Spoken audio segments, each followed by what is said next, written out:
200 साल, ये सिर्फ एक नंबर नहीं है। ये वो दौर है जिसने भारत का नक्शा, उसकी तकदीर, सब कुछ हमेशा के लिए बदल दिया। सोचिए, कैसे कुछ व्यापारी जो सिर्फ सामान बेचने आए थे, दुनिया के सबसे बड़े साम्राज्यों में से एक के मालिक बन बैठे। और फिर कैसे एक पूरे देश ने अपनी आवाज ढूंढकर खुद को आजाद करवाया। तो चलिए आज इस पूरी कहानी को समझते हैं, व्यापार से लेकर जीत और आखिर में आजादी तक। ये जो लाइन है ना, 200 साल का शासन, अन्याय, शोषण, लेकिन साथ में आजादी की आग, ये पूरी कहानी का निचोड़ है।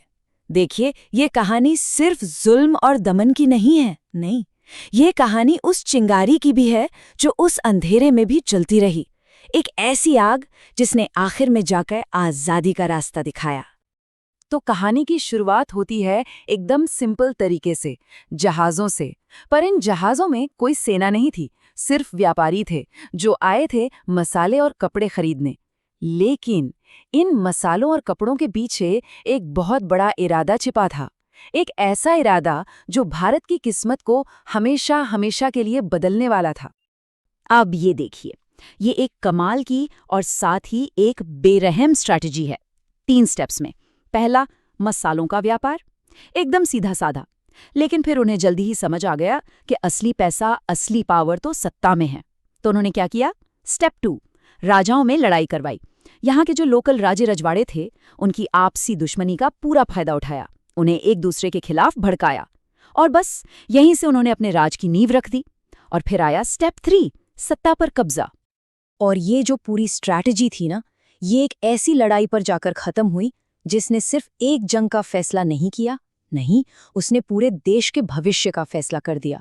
और पता है, उसी जीत से निकली एक ऐसी पॉलिसी जो उनका सबसे सबसे खतरनाक हथियार बनने वाली थी। 1757, 1757। ये सिर्फ एक साल नहीं है, ये वो पल था जब पार का बैलेंस हमेशा के लिए एक तरफ झुक गया। ये एक नए चैप्टर की शुरुआत थी, एक ऐसे दौर की जिसे हम आज विदेशी हुकूमत के नाम से जानते हैं। कहा जाता है कि प्लासी की लड़ाई मैदान पर तो लड़ी ही नहीं गई, वो तो साजिशों में, बंद दरवाजों के पीछे जीती गई थी। और इसकी सबसे बड़ी वजह, मीर जाफर की गद्दारी। ये वो चाबी थी जिसने भारत के दरवाजे अंग्रेजों के लिए पूरी तरह खोल दिए। और उनके हाथ में सिर्फ जीत नहीं आई, बल्कि पूरे देश की दौलत आ गई। और यहीं से जन्म हुआ उनकी सबसे खतरनाक पॉलिसी का, डिवाइड एंड रूल। मतलब फूट डालो और राज करो। इसका सीधा सा मतलब था, राजा को राजा से लड़ाओ, एक धर्म को दूसरे धर्म से, एक जाति को दूसरी जाति से, ताकि सब आपस में ही लड़ते रहें और कोई भी एक होकर उनके राज को चुनौती न दे सके। बहुत चालाकी से खेला गया ये खेल। तो अब सत्ता हाथ में आ चुकी थी और इसके साथ ही शुरू हुआ पैसों का खेल, आर्थिक शोषण का एक लंबा दौर। अब जो हम देखने वाले हैं वो ये है कि कैसे भारत का पैसा, भारत की दौलत ब्रिटिश साम्राज्य का इंजन बन गई। और इसकी जो कीमत चुकानी पड़ी वो बहुत बहुत बड़ी थी। ये तस्वीर, ये ब्रिटिश राज की सबसे कड़वी सच्चाई दिखाती है। एक तरफ भारत के किसान थे जिन पर भारी टैक्स लगा था, जो भूखमरी और अकाल से जूझ रहे थे। और दूसरी तरफ इंग्लैंड की फैक्ट्रियां थीं जो सोने की तरह चमक रही थीं। और पता है ये चमक कहाँ से आ रही थी? यहीं से, भारत के ही पैसों से, भारत के ही संसाधनों से। एक ऐसी तरक्की जिसमें भारतीयों का कोई हिस्सा नहीं था। और इसका नतीजा, एक भयानक मानवीय तबाही। लाखों करोड़ों लोग मारे गए, और सिर्फ सूखे की वजह से नहीं, बल्कि उन सरकारी नीतियों की वजह से जिन्होंने मुनाफे को इंसानी जिंदगी से कहीं ज्यादा जरूरी समझा। यही थी उस शोषण की कड़वी सच्चाई। लेकिन कहते हैं ना, हर अंधेरी रात के बाद सुबह होती है। इसी निराशा की राख से एक नई उम्मीद ने जन्म लिया। जितना जुल्म बढ़ा, उतना ही आजादी का जुनून भी बढ़ा। वो जो एक छोटी सी चिंगारी थी ना, अब वो एक बड़ी मशाल बनने वाली थी। और ये बदलाव कैसे आया, ये टाइमलाइन हमें दिखाती है।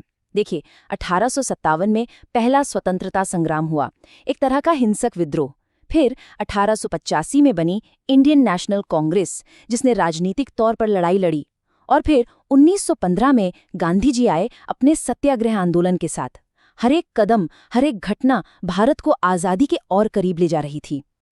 और फिर दशकों के इस संघर्ष का, इन सारे बलिदानों का नतीजा उस पल में दिखा जब सारे मतभेद, सारे झगड़े पीछे छूट गए और पूरा देश सिर्फ एक मकसद के लिए एक साथ खड़ा हो गया, और वो मकसद था आज़ादी।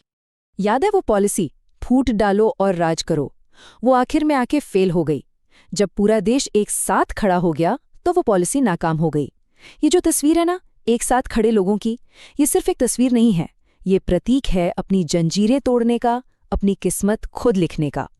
और तब पूरे देश में एक ही आवाज गूंज उठी, अब बस, हम आजाद हैं। ये सिर्फ कुछ शब्द नहीं थे, ये पीढ़ियों के बलिदान का नतीजा था। ये 200 साल के लंबे संघर्ष के बाद मिली जीत की आवाज थी। और वो ऐतिहासिक साल, वो था 1947, जब भारत ने आखिरकार अपनी आज़ादी हासिल की और एक नए भविष्य की तरफ अपना पहला कदम बढ़ाया। तो यहाँ भारत में ब्रिटिश राज की कहानी खत्म होती है। लेकिन सोचिए, क्या आज़ादी मिलने से 200 साल का इतिहास मिट जाता है? बिल्कुल नहीं। तो सवाल ये उठता है कि इस दौर की असली विरासत क्या है? इसका हम पर, हमारे देश पर क्या असर पड़ा है जो आज भी दिखता है? ये एक बड़ा सवाल है जिस पर सोचना बनता है।